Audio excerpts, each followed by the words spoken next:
Yo, what's up, everybody? We're here to do the beat breakdowns for our album For You. I got my bro Matthew Nadler in for this session. He helped me make 52 bars, and yeah, nah. And yeah, you guys have been asking for 52 bars to come up, so we thought we'd start off with that one. The producer I'm about to introduce to you guys, he's Matthew Nadler. He's 19 years old from New York. And enough said. The first time I met this kid, he was 17, and he just had, I don't know, these beats. So me and him have been working for a while, but when it came to actually putting on a record, like I felt like he was the perfect one for this album For You, since we were trying to capture this more hard beats, more hard drums. And one thing I really appreciate about Matthew is that he's really good at his drums, like just knows the sound of a drum and if something hits hard or not. And so yeah, like to bring him in on a project, the best one to kind of introduce him into the Icky world. I don't think there could have been a better song than 52 bars being that.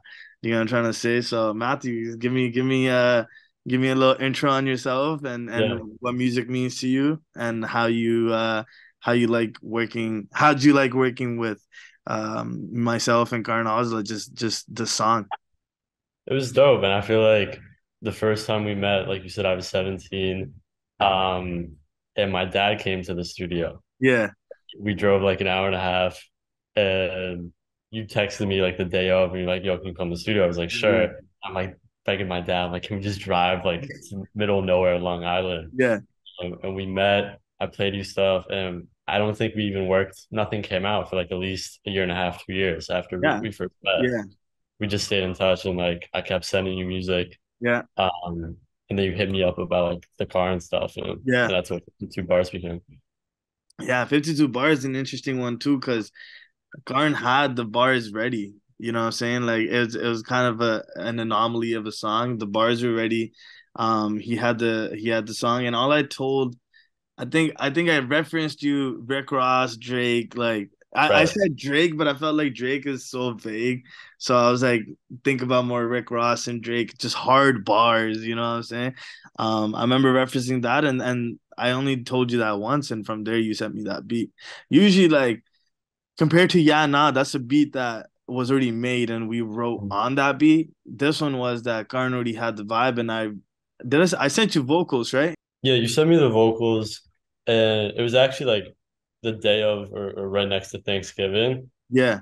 and like which is obviously a thing in the US, but I had COVID, so I couldn't be with my family. I was just like cooped up in my dorm room, and I was like walking around Washington Square Park, just like listening to these old like Jay-Z records, like Right. listen to the drums and like how everything was. And then I went back to my dorm and like made the beat. Sick.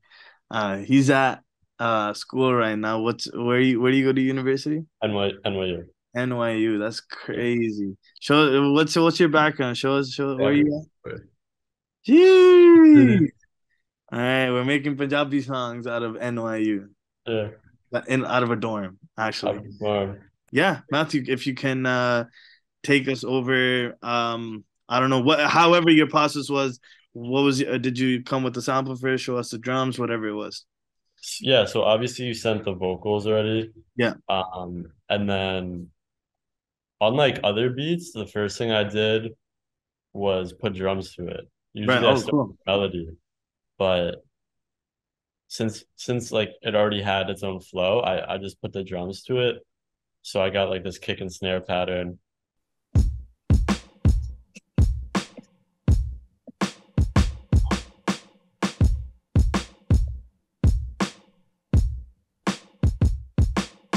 Hard. So that was definitely the first thing. And then um after that, it was really about finding the right melody. Right. So I was looking for a while just to fit the vibe because we were talking about like getting something that felt like early 2000s Right. feeling or just like more old school hip hop. Yeah. So okay, so this is actually the original sample. Yep.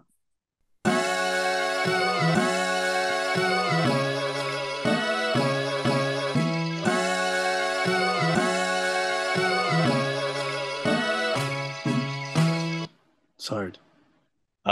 and then I had to speed it up like 2 BPM Yeah, to match like what we were thinking for the vocals. yeah. And then yeah, and then with the drums, kick and snare, and then the open hat and hi-hats like this.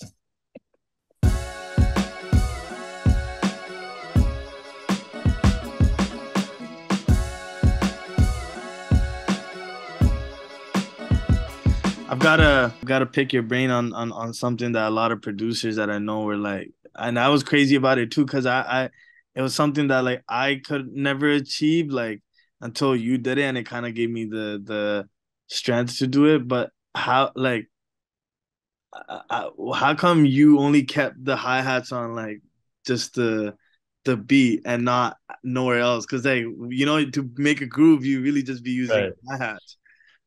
Well, like most of the bounce already came from just the kick and snare. Yeah, So the hi-hat was kind of just like an accent, and right. I'll show it to you. Um, it's pretty straightforward, like you said. Yeah, And then I just nudged it a little bit, like right here. You can see I nudged it just to give it like a little more swing right. because it's not completely on time. Oh, But okay. um, that's like a technique I've just Yeah. learned. No, that was definitely like what made the beat stand out to me was like I'm like, all right, we're not using like a hi-hat groove to move the beat. Like it's not, you know what I'm saying? Like Yeah, the hi-hats aren't the reason why this beat is like moving. You like it's the kick and the snare that are the groove, essentially. right. That's Right? So definitely the main groove. yeah, like yeah, you're not using the hi-hats to make a groove. The hi-hats are just an accent. Like that was definitely very that was definitely very like outstanding of you to do. You know what I'm saying? Because especially for me, I struggle with not using the hi-hat so often. Like to add a groove, I'll just always add a hi-hat. It's the Yeah, easiest way to find a groove. You know what I'm saying? yeah, It's cool. So you got the hi-hats at this point, you got the kick snare, you got the sample. And so what did you do to I don't know, wrap this beat up on my end, on your end? really, it's the bass, Oh and I shit, think yeah. I forgot that's about what the bass. people, when they hear the record, are really drawn to. It's a super distorted bass line, and I'm kind of just having to follow the melody, but Yeah, obviously with like a little bit of variation in between. right. So I'll play it.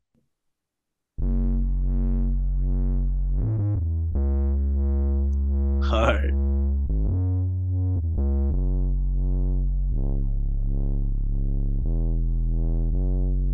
Yeah, it's a crazy bass line. Thank you, man.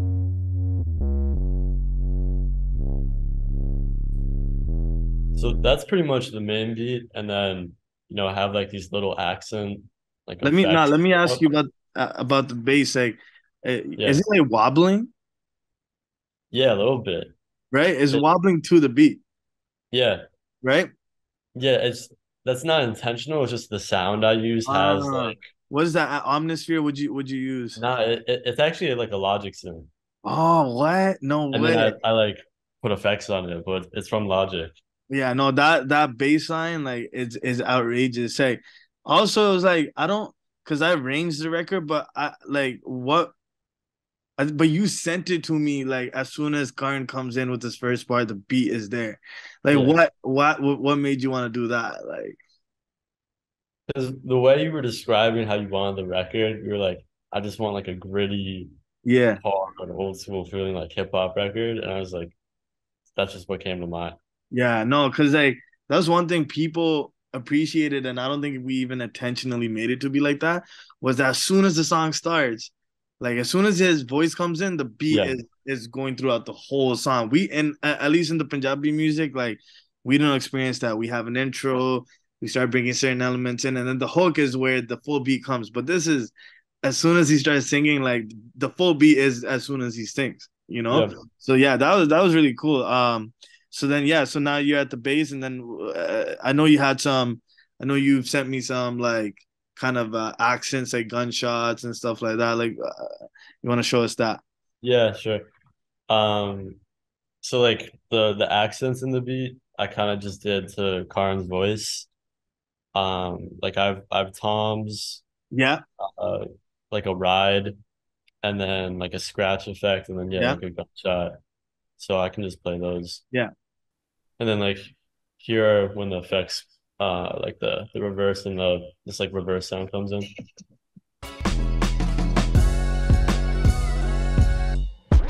Yeah. That's a hard part. That's a Yeah. hard, yeah. That part's hard.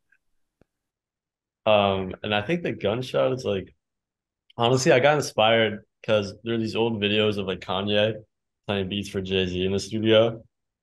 And in one of the beats, like Kanye has like this gunshot just hitting on the On the thing, and like one. that's where the inspiration came from. No, that's I used tight. to watch those videos on YouTube a lot. It sounds like a almost like a kick stomp, you know? So like Right.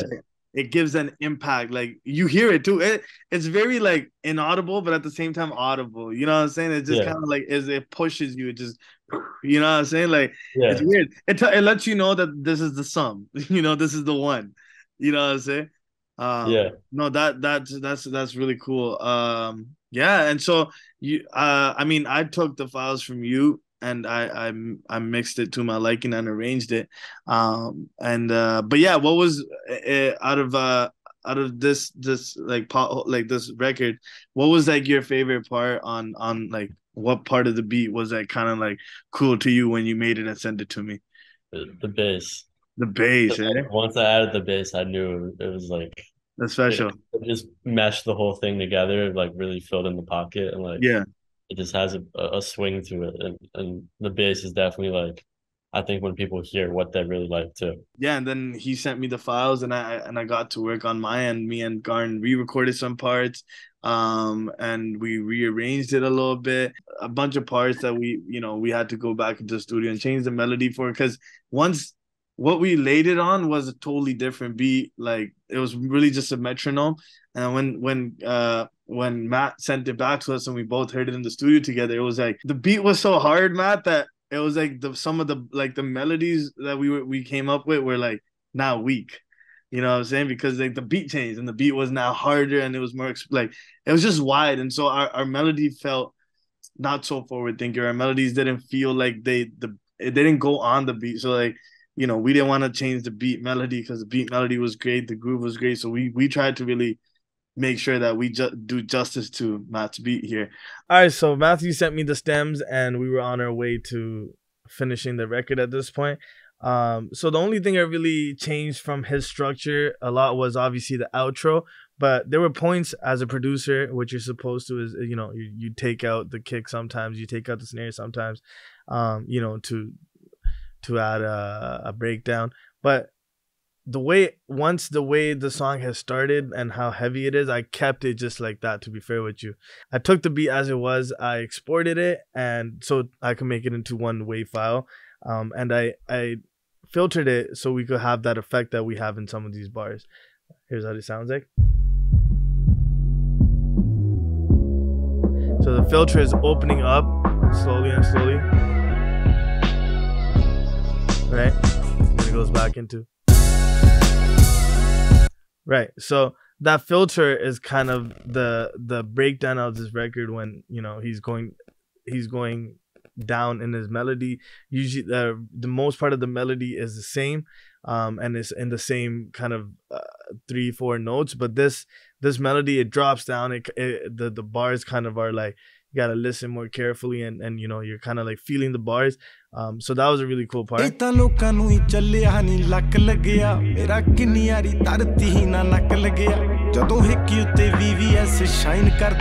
Anticipates you. That comes back. Right. So that part was another one of the changes, and there were not too many changes from what Matthew had built for me, especially because, again, the beat it's reliant on just the groove and how hard it is. The lyrics are mostly a freestyle, and that's why I feel like it's more acceptable to have a beat that doesn't really have breakdowns or an intro or an outro.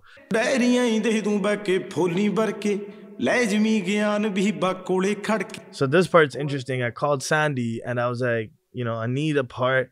So the first breakdown is filtered, but I need a part now in the second breakdown which is different. And I'm a fan of piano. I'm a fan of how me and Sandy are able to integrate a piano. So I use the first 2 bars of that breakdown to be just the piano. So you kind of like feel that there's a, there's a difference. And also, wow, this is emotional. The piano on its own sounds like this. Right?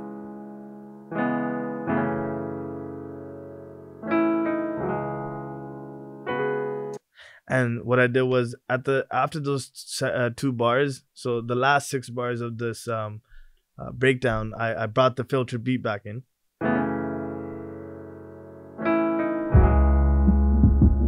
Right, so like I didn't want to. I want you to kind of get astonished as soon as you hear the first time, like, oh, that's weird, a switch up, but the beat is still there, So like it comes back to that beat part, with the pickup of the vocal and what it sounds like this together. हाय नी तेनू डायरियां ही दे दूं बैके fully बरके ले जमी ज्ञान भी बाकोड़े खड़के गलियां दी knowledge बथेरी जट नी हले लिखदा नी गाने मैं किताबां पढ़ के. A very last minute change that we did while we were shooting the music video, funny enough, was the second breakdown after it started was the same way. Just the beat closes and it just goes back into it. But I was, for some reason, listening to like Linkin Park and a lot of rock music.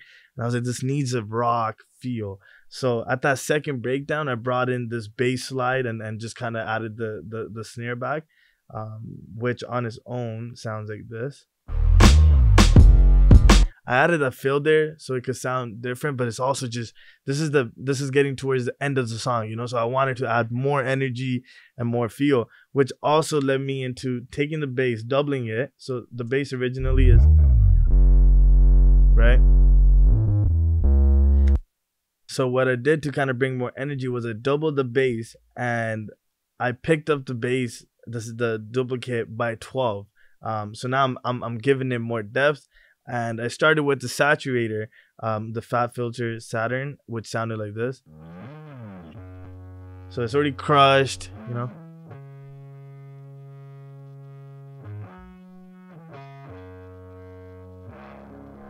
Right, it's gritty. It makes I made that face, if y'all could tell. And then I added this Waves plugin GTR to add this pedal I like, metal.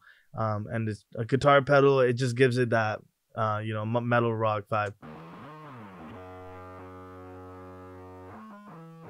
right? So now it sounds like a guitar is being played. And the last thing I did to that was I added a doubler. That sounds like. So now there's depth, there's width.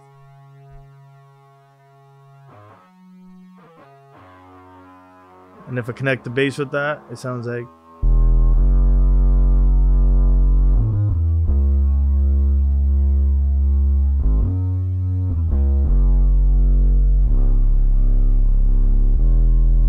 So yeah, so that was the bulk of the beat. Without the vocals, like really the bulk of the beat is legit just this.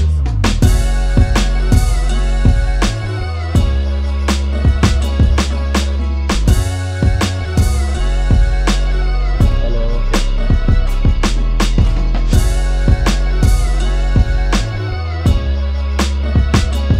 Throughout the whole song.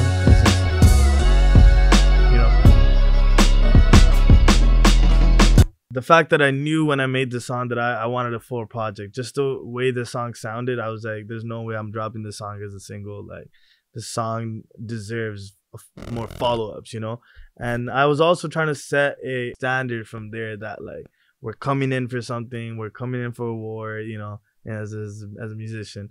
And, so that's where I came into this outro. It's me and Sandy that love to do this kind of stuff. So I called in Sandy and, he took his time out to bless me with this part over here. All I told him was, I just need fat. I just need something fat, and give me, just give me something that is kind of like ruthless. Those were kind of the words I used to describe it to him. So he sent me this Juno pad. He started with this Juno pad, and I told him that when you're coming into the record, slide it in, so it kind of feels like a sub drop, kind of like that, but so make it come like the keys slide into the record. So that's what it sounds like.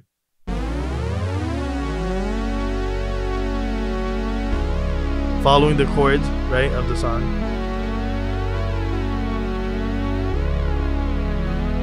And that's the bulk of that part. What I did to enhance that part was that underneath I put the main sample as well.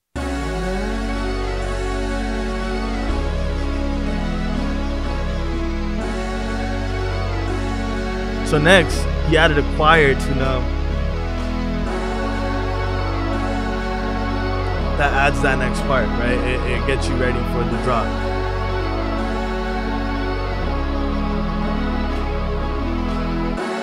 Right. So at that part, we have Preston, you know, kind of introducing the album, introducing myself, introducing Karn, the people involved. It's just letting you know that, all right, where you come to the beginning of something. This is a whole year packed of music with me and Karnalja. So this song and this outro was there to let you know what's about to happen. So shout out to Preston for you know, genuinely saying that stuff about us. The beat originally just ended there, so I was like, you know, I really don't want it to end there. I want people to come back to the beat. So I brought the same beat back again, exactly how it was, but instead got Sandy to create a melody to hit the lead.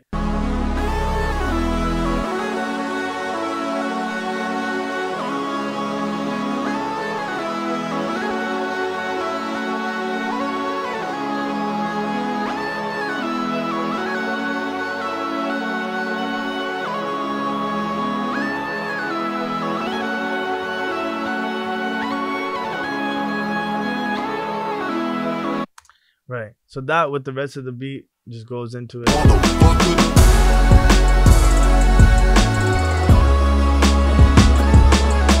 Because it's the outro and I want it to be more just, you know, this is the ending, this is the grand outro. I added the hi-hats to go on the 16th. So they sound like this originally. But I added a Fab Pro Q2 to take away most of the resonance in it, and I added a panner, an auto pan, so it's going left and right from the record instead of just being in your face.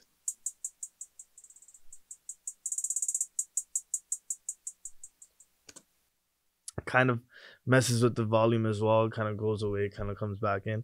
So that was really cool. Added hi-hats to kind of, you know, like as if you were at a rock concert and the drummer was just going crazy on the hi-hats. This is the outro, right? So just right with the rest of the beat just.